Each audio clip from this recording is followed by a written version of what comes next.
आप सभी का एक बार फिर स्वागत है SPN9 के उस खास कार्यक्रम में और मैं हूं आपके साथ फरहान। कोरोना संक्रमण को लेकर लगातार राज्यों पर हमला साधा जा रहा है।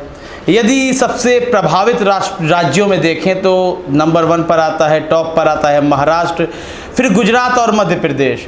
वहीं देवेंद्र फडणवीस का कहना है कि महाराष्ट्र में राष्ट्रपति शासन इसलिए लागू कर दिया जाना चाहिए क्योंकि उद्धव ठाकरे की सरकार कोरोना पर रोक लगाने में असमर्थ नज़र आ रही है। मुझे लगता है विजय रूपानी सरकार ने कोरोना पर रोक लगा ली है। शिवराज सिंह चौहान ने, योगी आदित्यनाथ ने, येदियुरप्पा ने, सबने कोरोना पर विजय पा ली होगी। खैर ये बात की बातें हैं, लेकिन जो यहाँ मुख्य बात यह है कि कांग्रेस शासित एक प्रदेश की बड़ी ही वाहवाही हो रही है विदेशों में, अमेरिका में हो रही है। हम आपको बताएं कि यूनिवर्सिटी ऑफ मिशिगन, वहाँ पे प्रोफेसर हैं महामारी रोग विशेषज्ञ, उनका नाम है भ्रमर मुखर्जी।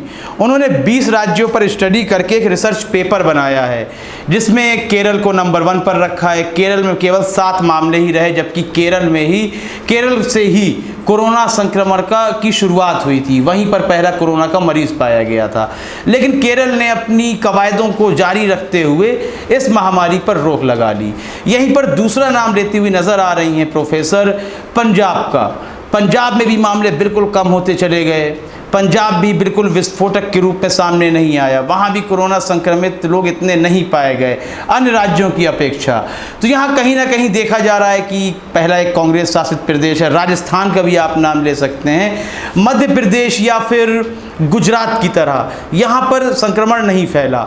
और मैं यह भी कहना चाहता हूँ कि मध्य प्रदेश में भी ये संक्रमण इतना नहीं फैलता और ना ही गुजरात में फैलता। यदि गुजरात में ट्रंप का स्वागत ना किया जाता उस दौरान, तो गुजरात भी आज सामान्य राज्यों की तरह ही संक्रमितों की संख्या को लेकर चल रहा होता। और यही कारण मध्य प्रदेश में बन जाता है। यदि एक बुरे वक्त के दौरान एक स्थायी सरकार को न गिराया जाता, जिसके मंत्री अपनी शपथ ले चुके थे, बाद में आप गिरा सकते थे सरकार को, राजनीति चलती रहेगी। तो यह 2 राज्य इसलिए उभर कर सामने आए हैं क्योंकि एक राज्य में स्थायी सरकार को गिरा दिया जाता है, बल्कि दूसरे राज्य में ट्रंप के स्वागत के लिए 1 करोड़ व्यक्तियों का इंतजाम किया जाता है, बुलाए जाते हैं, जबकि कोरोना संक्रमण फैल चुका था पूरे विश्व में। तो मुझे कहीं ना कहीं यही लगता है कि यह 2 राज्य उभर कर सामने ना आते यदि ये गलत फैसला ना लिया गया होता।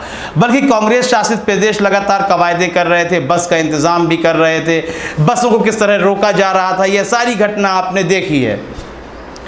तो यहाँ पर यूएस में यानी अमेरिका में पंजाब की वाहवाही होती हुई नज़र आ रही है, केरल का भी वाहवाही की जा रही है।